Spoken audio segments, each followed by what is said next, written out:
Assalamualaikum warahmatullahi wabarakatuh. Halo teman-teman, balik lagi bersama kita di podcast Muka Mutiara dan Kaila. Yeay. Akhirnya ya kita bisa bikin tugas podcast lagi. Kalau boleh jujur, kamu seneng gak sih kalau misalnya ada tugas bikin podcast?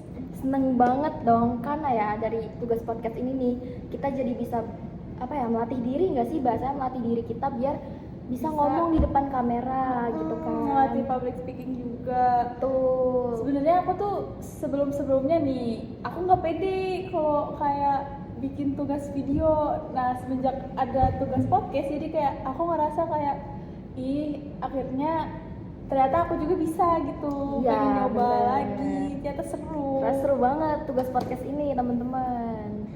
Kalau boleh tahu, kita bakal bahas apa sih di podcast Hari ini nih. Iya. Nah, jadi nih, kalau kita ngomongin topik kita kali ini ya, aku sih excited banget buat bahas ini. Apa tuh? Karena ya kalau misalnya kita ngomongin soal beliau nih, beliau tuh selalu bikin merinding guys. Merinding yang kayak, wah ini orang keren banget gitu, kagum Siapa banget sih? gitu sama tokoh yang satu ini. Siapa ya kira-kira? Ini tuh tokohnya termasuk ke dalam salah satu dari 4 khulafaur rasyidin. Bisa tebak gak nih Mut? Bentar, 4 khulafa itu kan ada Abu Bakar As-Siddiq, Utsman bin Affan, Umar bin Khattab, sama Ali bin Abi Thalib. Betul. Nah, dari keempat ini yang mana nih Mut kira-kira nih yang bakalan kita bahas? Coba kasih clue-nya dulu Kak. Clue-nya ya, kalau clue-nya tuh ini tuh orang membenarkan, dapat dipercaya. Abu Bakar As-Siddiq. Betul banget. Nah, guys, jadi kali ini kita bakalan bahas Abu Bakar As-Siddiq. Yeay. Iya, aku excited banget, apalagi kalau ngomongin soal sahabat Nabi kayak Abu Bakar As-Siddiq. Orangnya kan sangat mulia, dermawan. Emang bener ya katanya sih Abu Bakar itu udah temenan sama Nabi Muhammad bahkan sebelum adanya Islam. Bener nggak ya? Kita lihat jawabannya nanti deh. Kalian cerita-cerita dikit nih. Tapi ya Mut, kalau misalnya dengar kata As-Siddiq, apa sih yang ada di pikiran kamu? Aku tuh kayak langsung inget As-Siddiq tuh artinya kan membenarkan, yang membenarkan atau dapat dipercaya. Itu emang gelarnya Abu Bakar kan? Iya.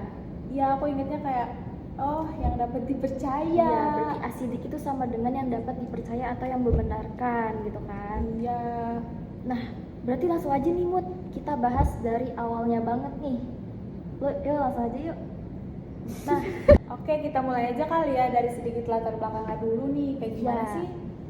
Jadi sedikit banget latar belakang Abu Bakar. Abu Bakar itu nama aslinya Abdullah bin Abi Quhafa Mut. Nah, panggilannya ini Abu Bakar. Dan beliau ini itu sahabat Nabi yang bener-bener udah deket banget Mut. Literally best friend-nya banget. Bener kata kamu, kata pertanyaan kamu tadi Mut. Bahkan Literally iya, sebelum adanya Islam mereka tuh udah best friend banget, udah sahabatan banget, udah nempel banget. Ya, mereka gitu. aja udah berteman. Makanya tuh waktu Nabi Muhammad diangkat jadi Rasul terus menyampaikan wahyu itu kan katanya Abu Bakar tuh langsung percaya gitu ya, nggak ada nanya-nanya dulu, nggak ribet, langsung pokoknya percaya kalau Nabi Muhammad tuh bakalan diangkat gitu. Iya, nah dari situlah Abu Bakar ini tuh orang yang pertama masuk Islam gitu. Dan beliau ini tuh nggak cuma masuk Islam Mut, tapi beliau juga menyebarkan dakwah gitu. Bahkan orang-orang besar tuh kayak Utsman bin Affan atau yang lain-lainnya tuh ikut masuk Islam karena ajakan beliau ini, ajakan Abu Bakar gitu Mut. Ih, berarti keren banget ya Abu Bakar ini. Kayak gak cuma Abu Bakar kayaknya ya, kayak misalnya Utsman bin Affan, Abdurrahman bin Auf, Tolha, Zubair, itu juga kan udah nunjukin karakternya tuh, misalnya udah dapet dipercaya atau dikenal baik sama orang-orang, terus kayak punya pengaruh yang positif. Bener, Abu Bakar tuh kayak gitu guys orangnya. Jadi tuh saking beliau baik banget, hatinya mulia dan lain-lain gitu. Jadi orang-orang tuh eh, mau gitu ikutin ajakan Abu Bakar untuk masuk Islam. Gimana kalau kita bahas peristiwa Isra Miraj, terus kenapa bisa dijulukin Abu Bakar itu bisa dijulukin As-Siddiq? Boleh, langsung aja kali ya. Ya, ini bagian favorit aku nih. Kenapa sih beliau tuh dikasih gelar As-Siddiq? Iya, jadi waktu Nabi Muhammad SAW cerita perjalanan dia Isra Miraj, dari mulai perjalanan Masjidil Haram ke Masjidil Aqsa, lalu naik ke atas langit itu, banyak orang yang ngerasa kayak, hah kok bisa sih dalam waktu semalam aja. Jadi orang-orang banyak yang gak percaya gitu, kayak pada masa itu orang-orang logikanya kayak gak bisa gak sih gitu. Bahkan nih Mut, orang-orang Quraisy tuh ngecengin Nabi tahu. Kok bisa ngecengin? Iya, karena mereka tuh nggak percaya kalau kok bisa sih dalam semalam itu bisa dari Masjidil Haram ke Aqsa terus ke langit gitu kan kayak nggak mungkin banget kan. Bahkan ya orang-orang Quraisy tuh kayak nanya-nanya juga nih ke Abu Bakar As-Siddiq gitu, kayak kok bisa sih Abu Bakar ini langsung percaya, nggak ragu gitu dari cerita Nabi Muhammad gitu. Nah tapi Mut, Apa tuh? ini respon Abu Bakar tuh elegan banget nih di sini. Iya, elegan banget. Bahkan dia tuh cuma jawab, kalau itu dari Muhammad, maka aku membenarkannya. Itu tuh simple tapi powerful banget gak sih? Betul. Nah, dari situlah Nabi itu kasih gelar As-Siddiq ke Abu Bakar, orang yang sangat mempercayainya. Karena tingkat kepercayaan Abu Bakar tuh udah level 100 gitu gak sih? Wah, bener-bener percaya banget ke Nabi. Gak main-main ya berarti tuh tingkat kepercayaannya. Soalnya tuh zaman sekarang nih kayak susah banget gak sih buat percaya sama orang, apa ya namanya, trust issue kali ya. Iya, kalau bisa zaman dibilang sekarang yang kan. sekarang iya. Nah tapi kebalik nih sama Abu Bakar. Kalau misalnya Nabi yang ngomong, Abu Bakar tuh otomatis udah langsung percaya sama Nabi. Karena saking ya beliau udah sahabatan, udah temenan gitu kan, udah deket banget deh. Jadi tuh kalau Nabi yang ngomong gitu, pasti Abu Bakar nih langsung percaya gitu aja ke Nabi, tanpa nanya gitu, tanpa ribet-ribet harus searching, kepoin gimana-gimana ceritanya awalnya gitu. Yang bikin aku kagum juga tuh Abu Bakar tuh sifatnya lembut, tapi tuh penyayang, tapi bisa dibilang dia juga dermawan kan. Dermawan banget. Nah iya, yang bikin aku kagum juga Abu Bakar itu kan sifatnya lembut, penyayang. Tapi kalau ketika dia jadi pemimpin, itu tuh beliau tegas banget gak sih orangnya? Bener banget. Karena sikapnya yang lembut ini, Mut, orang-orang itu jadi gampang banget nih ngeremehin Abu Bakar. Tapi ya, karena beliau ini hatinya bersih, jadi tuh beliau bijak banget, Mut, soal mengambil keputusan gitu, apalagi tentang umat-umat Islam ini, keputusan untuk umat Islam gitu. Beliau tuh bijak banget orangnya dan tegas. Nah iya, bahkan salah satu contohnya tuh pas Nabi Muhammad diangkat jadi khalifah pertama, kan banyak muncul orang-orang yang murtad, nggak mau bayar zakat, yang nggak mau ngamalin amalan-amalan Nabi. Padahal tuh kan bahaya banget kan buat keberlangsungan umat Islam pada masa itu. Umar, Abu Bakar tuh juga ini pernah bilang kalau mereka nolak ngasih tali unta yang pernah mereka bayar ke Nabi, aku bakal merangin mereka gitu kata Abu Bakar. Keren banget gak sih? Lembut iya, tegas juga gitu, kalau menyangkut prinsip agama Islam. Kai, gimana kalau kita bahas yang paling ikonik dari Abu Bakar As-Siddiq tuh kan kedermawanannya, sedekahnya. Abu Bakar ini orangnya paling dermawan, level yang gak ngerti lagi deh, dia tuh paling dermawan banget. Bener banget, apalagi pas perang Tabuk nih, Mut.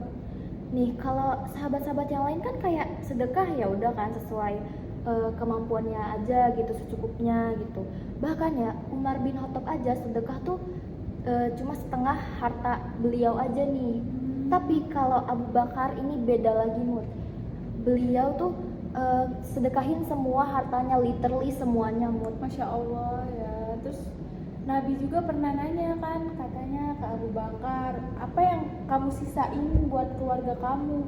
Nah Abu Bakar tuh jawab, Allah dan Rasulnya, semua hartanya, literally semuanya gitu. Semuanya udah dikasih gitu kan buat sedekah, Iya. saking dermawannya beliau, Mut. Nggak kebayang sih itu. Iya, nggak kebayang banget sih, keren banget sih. Itu tuh berarti bukan cuma sedekah harta gitu kan, tapi juga sedekah hati. Iya, sedekah hati, benar. Terus mungkin kita bisa bahas peran Abu Bakar sebagai khalifah kali ya. Meskipun masa kepemimpinan Abu Bakar tuh cuma sekitar 2 tahun, tapi tuh banyak banget pencapaian Abu Bakar sebagai khalifah. Nah, iya Mut. Contohnya ya nih, waktu itu tuh banyak ya penghafal Quran yang gugur nih Mut pas perang Yamamah namanya. Nah, Umar ini ngusulin ke Abu Bakar biar kita ini ngumpulin mushaf-mushaf Al-Quran gitu yang udah berserakan mungkin ya gitu. Jadi tuh pas itu Abu Bakar juga termasuk apa ya namanya, kayak berperan penting dalam pengumpulan mushaf Al-Quran gitu. Ya, yang awalnya tuh Abu Bakar sempet ragu karena Nabi tuh nggak pernah ngelakuinnya dalam bentuk satu buku. Tapi akhirnya tuh beliau setuju demi menjaga mushaf Al-Quran, dan itu juga tuh keputusan yang penting gak sih buat keberlangsungan umat Islam dari dulu sampai sekarang. Iya, jadi tuh sekarang ini nih kita bisa punya mushaf yang rapi banget itu karena salah satu keputusan Abu Bakar nih Mut. Jadi kontribusinya tuh kayak bener-bener luar biasa, besar banget dan terasa sampai saat ini gitu. Jadi kita bisa punya mushaf yang rapi dan pokoknya bagus deh gitu. Nah, lanjut, gimana kalau kita ngomongin pelajaran hidup dari Abu Bakar? Ya nggak sih? Kalau ditanya apa sih hal yang paling berkesan dari Abu Bakar, buat aku pribadi sih ya, itu tuh Abu Bakar tuh keteguhan imannya. Dia tuh percaya sama Nabi tanpa syarat. Jadi dia nggak ada ragu sama sekali kan? Kan di saat orang-orang waktu zaman itu tuh ragu pada Nabi Muhammad, tapi tuh dia yang justru paling berdiri buat membela Nabi Muhammad. Ya nggak sih? Jadi tuh dari situ juga ya aku mikir nih, kalau misalnya iman Abu Bakar itu bukan cuma dari lisan Mut, tapi juga dari tindakannya gitu. Nah, dari cara dia ngedukung dakwah, terus juga nemenin Nabi di kondisi yang paling bahaya, terus juga sampai berani keputusan besar gitu ya dalam kondisi yang misal lagi bahaya banget gitu, kayak pokoknya tuh beliau kayak berani banget deh ngambil keputusan besar waktu jadi pemimpin. Ya bener banget. Terus satu hal lagi yang aku pelajarin sih, kayak Abu Bakar tuh kerendahan hatinya gak sih? Dia tuh rendah hati, padahal beliau tuh bukan orang yang padahal beliau tuh orang terpandang kan, hartanya banyak, ilmunya tuh tinggi, tapi gak pernah tuh merasa paling hebat, gak pernah sombong. Setuju banget sih Mut. Beliau ya bahkan nih Mut, kalau misal apa ya, bahkan ya waktu beliau jadi khalifah ini, khalifah pertama loh ya, Abu Bakar ini kan khalifah pertama guys. Beliau tuh bilang kalau dirinya ini bukan manusia yang terbaik, dan beliau tuh juga bilang gitu kayak kalau misalnya kalau di zaman sekarang ya bahasanya tuh kayak gini, kalau misalnya saya ada salah pas saya jadi pemimpin, bilang aja gitu, kayak kritik gitu. Jadi tuh Abu Bakar ini kayak terbuka banget nih, walaupun beliau pemimpin tapi beliau tuh kayak terbuka banget kalau misalnya ada orang yang mau kritik. Itu keren banget sih.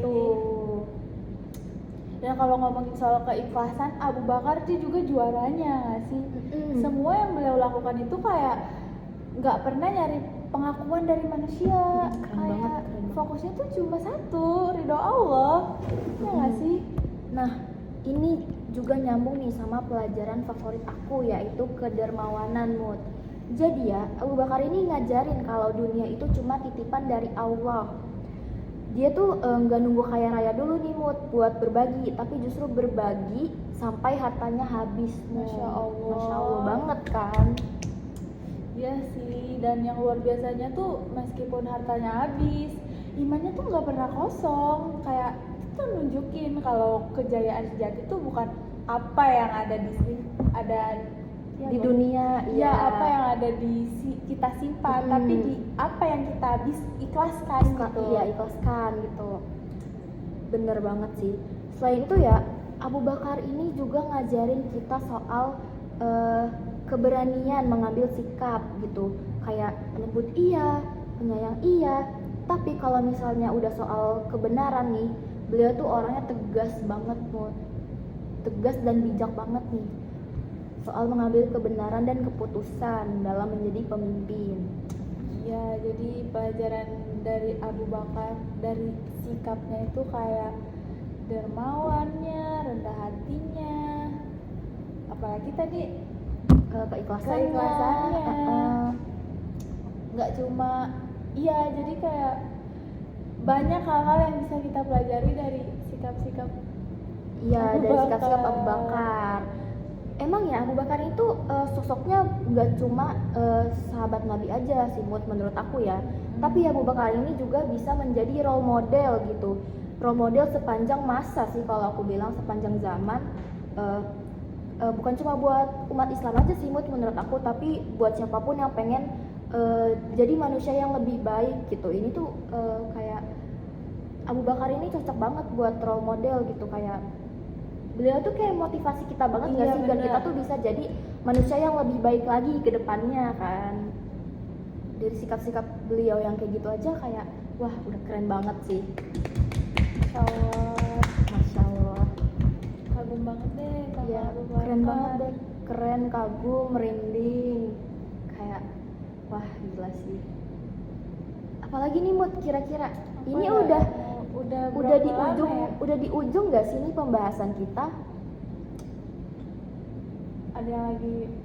Ada yang ingin dibahas lagi kah? Ada nggak ya? Apa kita tutup aja kali ya podcast hari ini? Udah cukup gak sih? Kira-kira? Udah cukup belum nih Mut? Kayaknya udah deh. Udah Alhamdulillah kali ya. Jadi kita jadi tahu gimana seorang Abu Bakar Siddiq. Banyak banget pelajaran yang bisa kita ambil dari sikap dia, Yang ngasih motivasi dan juga inspirasi buat kita semua kan, Abu Bakar Siddiq ini. Oke, sampai sini. See you di podcast selanjutnya di podcast Muka Mutiara dan Kaila. Wassalamualaikum warahmatullahi wabarakatuh. Dadah. Makasih teman-teman yang udah dengerin. Semoga bisa jadi pelajaran Buat yang kalian semua ya, materi kita kali ini. ambil pelajaran yang positifnya. Bye bye. Makasih.